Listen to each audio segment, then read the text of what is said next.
With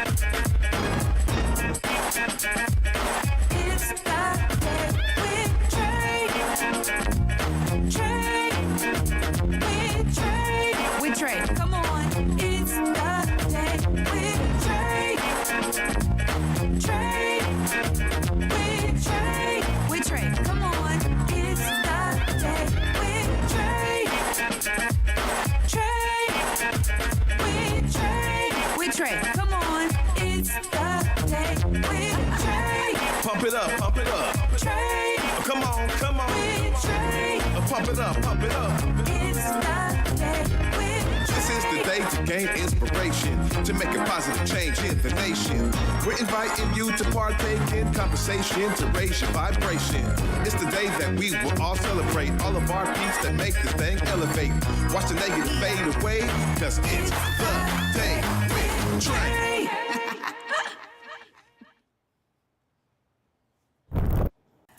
Grand Rising, everyone. Welcome to the Day with Trae. I'm your host, Trae Holiday. I want to welcome you to a thankful Trauma Actual Thursday. We're going to be talking about trauma. We got some phenomenal guests in the building today.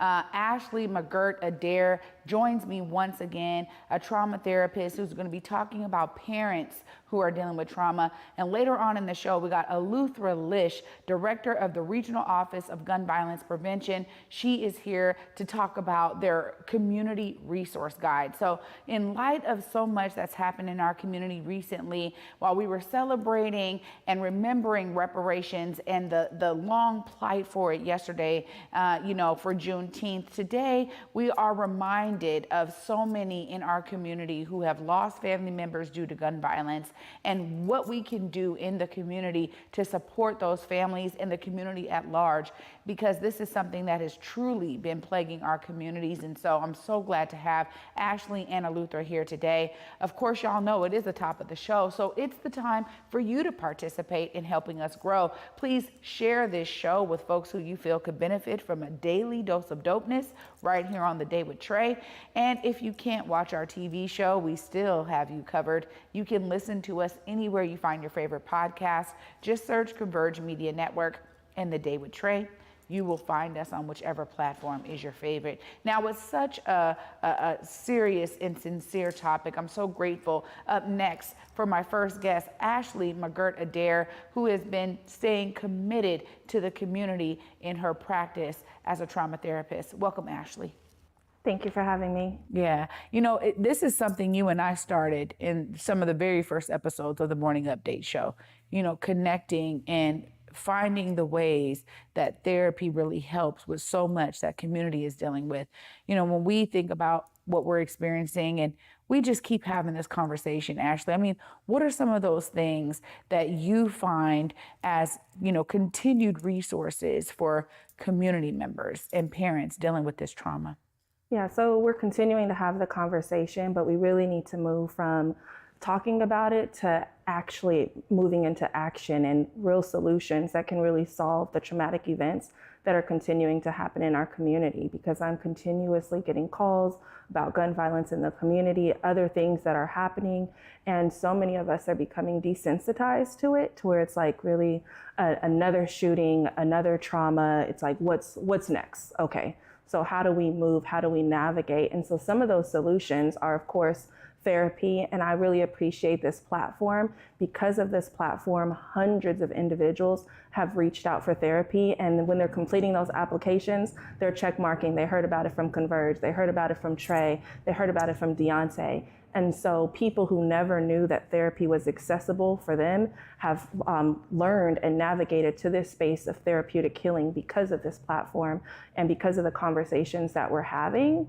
What I'm also seeing is clinicians just continuously overburdened, overworked in the community. There's not enough of us. So what we really need, we need more healers in the community. We need more avenues. We need more access to mental health resources, more funding. We're one organization and we can't do this in a silo. So we really need people to move forward into doing this work and really internally working to heal themselves, because when we heal ourselves, we heal a community. Yeah, that's so true as we think about that self-reflection and the work that it takes for us to show up as our whole selves in community. And we have a lot of people who are, unfortunately only dealing with a portion of who they really are. And when I think about the young people who are primarily the ones, it's their friends, it's, sometimes they're the ones, primarily even with the gun in their hand. I think about how, how do we reach them, right? And I love that you're here to talk about the parents, because starting in the home is key, right? Exactly. It's in the home where we learn to process our emotions. And I work with a lot of parents, and sometimes parents tell me they put on this brave face. They don't want to show emotions to their children. And actually, that's harming us, because if we don't see our parents with emotions and seeing them heal through those emotions, it doesn't teach us as individuals. It's like, okay, well, I've never seen mommy cry. I've never seen daddy cry, but we've seen them act in ways as if they are sad. So then it's like, how do we process that as a child? But if we were to have a real conversation with our child, like, hey, mommy's sad, but mommy's going to be okay. And this is what mommy's going to do to navigate through this space. And that is how we teach our children, really having those conversations, creating a safe space, not vilifying them. In our community, in Black communities, it's been like, oh, you're weak, you're not going to cry. All of these things, especially for young boys, young Black boys, who we're seeing really at the center of gun violence. And what's really pivotal and what really stands out to me is I was recently at a gun violence conference. And at that conference, they said there was a 10-year period in Seattle where there were no youth homicides from age like 7 to 18, I believe it was. And so that tells me is that there are solutions and there are real actions and things that can be done to prevent youth gun violence. And so somewhere between that time where we had a 10-year period of no youth homicides, now it's like back to back, day to day. So how do we really get back to that? And it goes to monitoring social media. The youth can find a gun easily on TikTok, and that's highly problematic. Really paying attention to the videos, the media. So really centering and uplifting media like Converge and the things that y'all are doing to really improve our well-being in our community. Having conversations. Oftentimes, the teens, they just want to talk with their friends and go off in their own space. But how do we bring them back to us as parents, as caregivers, as elders, to want to have a conversation with us? And so that we have a relationship, and so that the community knows us and that they don't know us just in times of tragedy. So when I was called out to Garfield High School, the students knew me. I had been going there. I've been having conversations. I'm not a new face to the community. So I think it's really important that we show up. So I love organizations like Community Passageways who are there. They're at the forefront and they're making sure that the youth know us, the parents who are part of the PTSA, all of these things, and the community that collectively gather and rally, and not just when there's a violence or a traumatic event. But being consistent and having those relationships is really how the children heal, how the parents heal, and being able to show and model that. Yeah, exemplification matters. And I think too, sometimes, like you said, if they don't see it, they don't know how to do it, right? And I'm so grateful that, I have such a good relationship with both of my sons. And my oldest just graduated high school recently, and I was talking to him about what happened at Garfield's campus. And I said, look, I'm so grateful because I get to celebrate you walking across that stage and completing, this major milestone in your life when it comes to like high school graduation. I think about all the parents who are not able to have their child walk across that stage due to, some level of violence, gun violence or other, violence. But the ideas of, that close connection to your children, I think is so key. And, when you see your child starting to go astray, like it's in the very beginnings, right? And I think you're right about monitoring social media, but in those very beginnings, just watching their activity and being engaged in their lives really helps to, I think, mitigate some of those things. Because I know my son and his friend group, they're still getting together doing, tournaments on the video game, right? They're still doing things that are like within their age range, right? They may have girlfriends or whatever now, but they're still doing some of the things that they grew up doing. And I think as parents, we have to be able to give the space for all of the good that they do so that can constantly be rewarded. Because I find that for me as a parent, being able to cheer my son on, let him know he's, comes from greatness, that he is greatness, that he can choose excellence every day. These are some of those conversations that I've been having, but I really appreciate how you shared that. When we think about bringing back some of those practices that worked during that 10-year period, what does that look like? Because that was before social media. Right, and that's the key point. It was before social media, so we're dealing with a different generation. And so we really have to meet them at their level. And so we have to meet them on the TikToks and on the Instagrams and the other social media platforms and really show them positive things that their generation can be doing, positive things that they can engage in. And like you said, really affirming their greatness, speaking life into them, because so many people grow up in households where all they hear is negativity, or they turn on the television and they see negative things about people who look like them. And so we have to change the narrative. We have to teach emotional intelligence. And oftentimes parents, caregivers, we don't know how to manage our own emotions. So we have to start with self, so then we can show that to our children, we can show that to the youth, and we could teach the babies how to model that and how to really grow into individuals who can manage their anger in other ways aside from the barrel of a gun. And so when we teach the babies this, when we teach ourselves this, we will collectively have more healing. And social media is not going away. They're making new laws and parameters. I just saw a middle school recently who's banning cell phones next year. And so that's another approach, but also, is that going to happen in every school? So what does that look like? There's settings, if you are a parent, that you can, put downtime on your phone, know who your child's friends are, who are their peers. What is that friend group like? Because it's like, you can know your child, but you may not know their best friend. And their best friend may have more influence on them than you as a parent. So it's really important that you as a parent not only know your child, but you know the individuals they're engaging with. Yeah, that's so true. I think about some of the pressures that young people experience. And my youngest son, entered public school this year, just for the last half of the year. So after January, after winter break, he went into public school and he found a friend that they played football together. So they're like, he's like, oh, wow. My son has never been to public school. So he was like, whoa, all these kids, right? And yeah, and he found someone and he's like, oh, I remember you. And so they were playing and started, building their friendship. But the friend who was always there with his other friend was like, man, this guy coming in here now, you taking all my homie's time. Like, I wasn't there playing football with y'all. Like, I don't know who you are, and I'm not sure I like you, right? And my son, just watching how my son navigated it because of some of the things that are not only my influence, but that second layer of the circle of influence that he has in terms of what he was watching, what he was taking in terms of media. And he watches these videos that go through really difficult life situations from a kid perspective, and they show a great outcome. And so he was like, Ma, I'm going to talk to this kid, I'm going to let him know I don't like that, I don't appreciate it, And eventually the young man that was bringing problems to my son was like, you know what, you're right, man. I've been acting out because I didn't, know how to deal with you and my friend playing. And it was like emotional intelligence, watching it in front of my eyes with my son. I was so grateful for that secondary layer of his circle of influence, just the YouTube videos he'd been watching. So you are so right in terms of how we can mitigate certain things in our children's lives by being present, by being a great example to them, and then by monitoring whatever their intake is, right? Because I think that's so key. Ashley, of course, I always am so grateful to have you here. If folks are really looking for those resources and they are in need, please give them the opportunity to stay plugged in.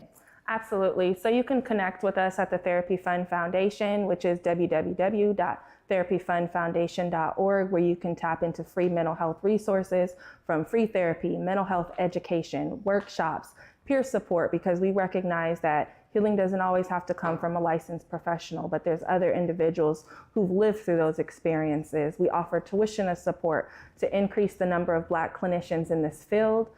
We have the only Black-led behavioral health conference dedicated toward improving mental health outcomes for communities of color that we offer annually during BIPOC Mental Health Awareness Month. You can follow us on social media at Therapy Fund Foundation. You can connect with me as well at Therapy with Ash. And yeah, those are some of the best ways that you can connect with us. Thank you so much for the great, vital work you're doing in our community. Appreciate you always. Absolutely. Thanks for having me. Yeah. You know what? It's always a pleasure to have Ashley on. And up next, we got Eleuthera Lisch. It's going to be a pleasure to talk to her about how the Regional Gun Violence Prevention Team is bringing a community resource guide to our communities. Y'all definitely don't want to miss this one. Stay tuned after this short break. You're watching The Day with Trae.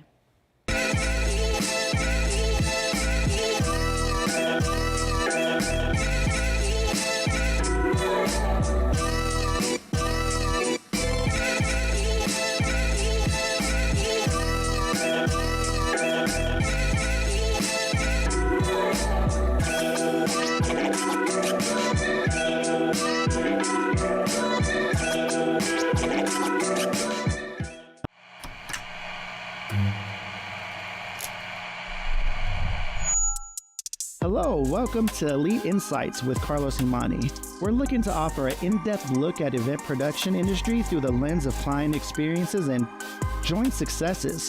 The podcast will emphasize guest interviews, focusing on client discussing their fields and reflecting on their collaboration with Elite Collective. Again, you're with Elite Insights. Carlos Imani here. I'll see you guys in a few. Spring Awakening, live on stage this June at the Fifth Avenue Theater. Winner of 8 Tony Awards, Spring Awakening weaves youth, love, and the clash between generations all in one powerful rock musical. Buy tickets now at fifthavenue.org.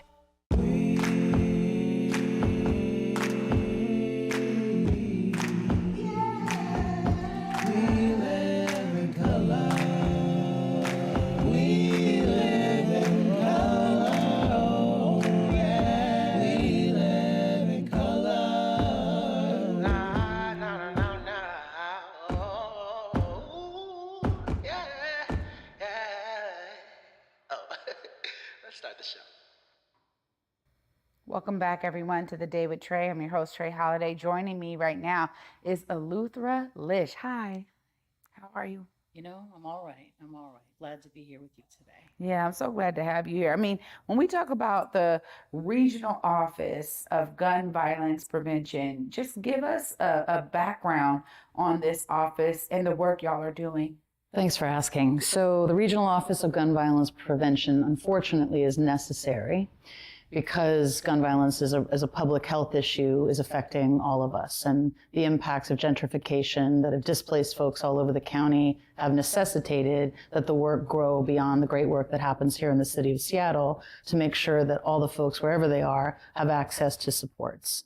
And so, you know, I mentioned that gun violence is a public health issue, and treating it as a public health issue means that we've got to be there for everybody, no matter where they live, they work, they play, they learn, they hang out. And so the Regional Gun Violence Office supports a handful of community organizations that expand the work beyond the city limits of Seattle, investing some of the very same organizations that are here in Seattle, Community Passageways, the Southeast Network down in the Rainier Vista area, the Boys and Girls Club, the YMCA out in West Seattle. We're also investing in Progress Pushers, Freedom Project, and other organizations that allow us to be, like I said, throughout the region. Yeah, you know, this is something that when I realized, you know, the opening and the creation of this regional office, I thought, what a great way to bring all of the entities in some type of collective format, because there are great organizations doing phenomenal work, and how do they have sustainability and growth in what they do, because their need is so vast, right? The need for them is so vast. And I really appreciate the approach of seeing it from a regional perspective, because it can't just be left on cities. I mean, that's where we end up having a lot of silos. And I'm not saying that these organizations can't be embedded in their city, because that's important. They have to have a relational approach in order for them to really permeate the issues at hand. Tell us more about this resource guide now, Eleuthera, because this is something that I'm really curious about. And it sounds like what we're experiencing, it is beyond needed. Yeah, thanks for asking for that too. So the Community Resource Guide pulls together information about not just those organizations, but others that aren't necessarily funded currently, but are a part of a web of support. And we need to make sure that everybody can see in their time of need that there are things available to them, both in that immediate response from community organizations that do critical incident responding. They deploy to scenes of violence to help mitigate the tension, to help de-escalate folks, to help connect people so that right there on the ground in their moment of crisis, they can be connected to services and needs. We're also supporting a hospital-based intervention, which you can learn about on the resource guide. Survivors of gun violence meet bedside with every victim and help connect them to community care. And we have folks that are doing what we call relentless engagement, really daily contact with young people who are really struggling. And they might be struggling because they are, I'm going to say this, I think it's important to note that on either side of the gun, there's a victim. If a young person feels the need to claim some kind of power on one side of the gun and another young person's life is affected by that, we have two lives that are impacted by that. So this community resource guide, recognizing that, makes sure that there are care in reentry spaces, in the juvenile detention facility, in all the spaces where our young people may be, where they need to be connected to. And I really appreciate coming right after Ashley, whose work I admire so greatly in the work of the Therapy Fund. And Ashley said, and really important to note, that there are not necessarily enough clinicians, and they're fatigued, and they're in high demand. So this resource guide illustrates that community is the key resource. If violence is a public health issue, the community is the cure. And all of us have a responsibility to resource the community to be the cure. And also the individuals, like Ashley said, that are not necessarily therapists, but are caring adults, caring individuals, frontline workers. They are part of that solution. And we want to make sure that everybody is aware of what's available to them. Well, I think this is really so key. And again, as I said, necessary in community, because if you find that you are in a family and or a parent, even more so, that's dealing with either side, right? Like you said, victim on either side. I mean, if you experience that, there's a lot that's flooding you at that point in time, and how you can find some sense of peace to get you to the next step that's necessary for your family, for your loved ones. When you think about the resources that are needed, it's important, but it's not always easy to access if you don't already know. I mean, what kind of ways are y'all making sure that families know this resource guide exists? I think that's really important to know. So right now we have a campaign on King County Metro buses that say, "Together we end gun violence." And under that umbrella of "Together we end gun violence" is the tag that I will happily share out to everybody so that folks know how to get engaged. But we're also at every community safety meeting at schools and community centers, passing things out, making sure the QR code is highly visible and speaking on it. And we will be doing a big push campaign to make sure that everybody is aware this is part of it. Being able to be here on this incredible platform to make sure that people are aware of it is just one piece of it. Yeah. This is why I'm so appreciative of, community media and Converge Media in particular, because we do need more platforms like this that can elevate the resources and the supports that exist within our community. And, when I think about how else we learn about stuff like this, like before we really had a plethora of like community rooted media, it was like I'm in space, right? And that's how I learn. And so if I'm one of those families that's not in space, I don't know about a lot of things. And so I appreciate the work that y'all are doing and the collaborative nature you're taking when it comes to this issue, because it is vast and we need help in a wide variety of ways. I mean, shout out to the street teams and those who are behind the scenes, and those, like you said, the relentless intervention, the relentless tactic of, being in spaces where young people are and where they are congregating in terms of their ideals around, let's form a crew and we're going to go and get these guys because they did something to our friend. I mean, my son, who's 18, told me, like, yeah, Ma, they get together in social media. Like, this whole idea of utilizing the digital space to garner the attention of someone who may be on the cusp. He could have been an athlete, and then the next thing you know, it's like, oh, well, I want more bros. I'm going to go over here because there's something attractive to me there. So there's also a need for this kind of digital advocacy. Are y'all seeing that in your work, We are Eleuthera? definitely seeing that in our work. And in my dream world, we could create disruptive algorithms that anytime a young person spoke their pain or showed their pain in one way or another, we could flood them with information and resources. In the meantime, like you said, it's these people, these individuals, these caring adults, these credible messengers, folks with lived experience. I live by a motto that says we're all just walking each other home. And I believe that these folks illustrate and embody that theory, that idea that we're all just walking each other home. They're there in that moment of doubt, in that hard hour when you're contemplating something and you need somebody to interrupt what you're thinking about and push you in a different direction and uplift you. And I think that's something that I want to make sure that we're clear, especially as we go into the summer months. The summer months can be particularly hard, as we know. And one caring adult, one big brother in the community, one big sister, big auntie, uncle, friend, cousin, person, a barber, caring adults can pivot everything. And so I think we all have a responsibility. It takes each and every one of us. In government, it is our job to bend the arc of resources to community. It is our job to follow the lead of community. It is community's, I don't want to say obligation, but but really this is ancient work, and this work lives in community. And when the community is leading the work, communities thrive. And it's our job to be the people who fight for the people who fight for the people, and make sure the folks on the front lines really have everything they need to make that meaningful connection, to provide that positive and uplifting care. And speaking of uplifting, I just also want to acknowledge that Converge and the platform that you all have created gives us an opportunity to talk about the hard pain, the truths, but it also talks about joy and liberation and freedom. And I think that counter narrative is maybe even more critical. We study the pain, but we've got to study the joy. We've got to give as much joy and life and care and freedom and speak that and exemplify that and tell those stories, because I think in the long run, that's the good medicine. Absolutely. Eleuthera, of course, if folks are trying to tap in, get this community resource guide, stay plugged in to the ways that y'all are collaboratively attacking all of this work that's necessary out there. Look right there. Let folks know how they stay tapped in. First and foremost, I want to speak to the young people. Know this: you are loved. Your life, your freedom, your joy, your well-being, they matter to all of us. If you're in need of any help, and that if this is to the young people, but this is to everybody, check us out at kingcounty.gov/RGV. Look out for the buses. You'll see that banner. Together, we end gun violence. We're all in this together. And don't hesitate for a minute to reach out to us, because we're here for you. Eleuthera, thank you so much for being here today. It's really special to have you here. Appreciate you. And Pleasure. what you're doing. Appreciate you, Trae. Thanks for everything you do every day. Thank you. Y'all, what an amazing way to bring some resources, some solution-oriented mindset into what we are experiencing in our communities when it comes to gun violence.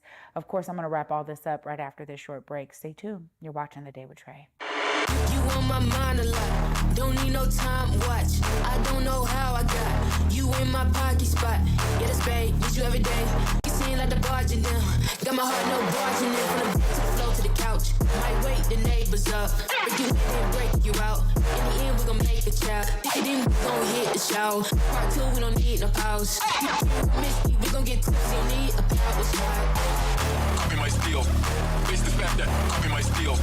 Face the fact that Africatown Plaza is our latest affordable housing development project. It's 126 units of affordable housing over community commercial space. It's the first time in my career, and I've been doing this for 10 years, that I was able to design for people who look like me.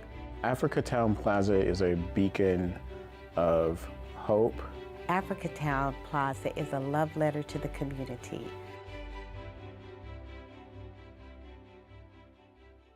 Disenrollment is a situation whereby people whose birthright to be indigenous is being stolen from them by politicians that have been elected to lead. Today, the latest or last chapter of the saga concerns the threatened physical ejectment of as many as 21 Nooksack families from their homes. I think it's come about by hatred for our family. That's what it's all about. Our bloodline is still here. They can't get rid of us. Seattle really is just a big neighborhood. It was a place for us to grow. We all have a gift of some sort. It's just my vision of what I see. Theater allows you to hit harder and be more. There's a sense of hope that your story will survive longer than you will. Stream on the Cascade PBS app or watch live. Fridays at 8:50 p.m. on Cascade PBS. Learn more at blackartslegacies.com. Welcome back, everyone, to The Day with Trae. I'm your host, Trae Holiday. I want to thank you for watching and joining me today on this Thankful Thursday. I'm so grateful to my guests, Ashley McGirt-Adair and Eleuthera Lisch, both of them doing the work that is necessary in our communities to really bring solution-oriented mindset to those who are in need. And I think all of us are in need as we experience one shot, another death, another young person, as I said, on both sides, who are now in some type of loss, no matter what it is. We are here for you, as Eleuthera said, and I'm so grateful that we have community organizations and resources available to you. If you find that you are in need of some support, of some help, please utilize these resources, y'all. Share them with the young people in your lives so that they know there are people here who care about them.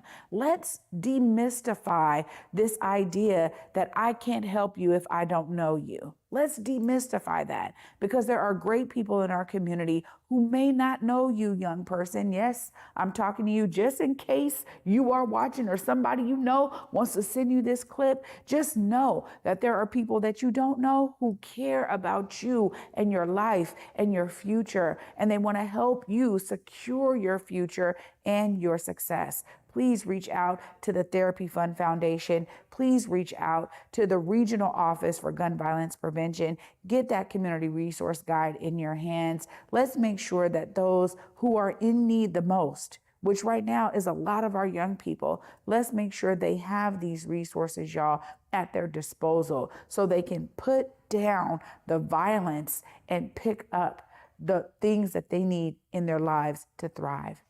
Thanks so much for watching with me today. Y'all, I'm going to wrap up this week tomorrow. And until then, at 11 a.m., y'all, peace.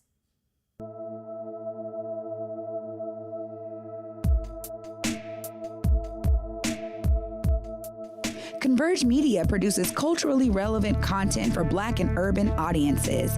Our coverage is raw, transparent, and objective, praised by community leaders, government officials, and residents.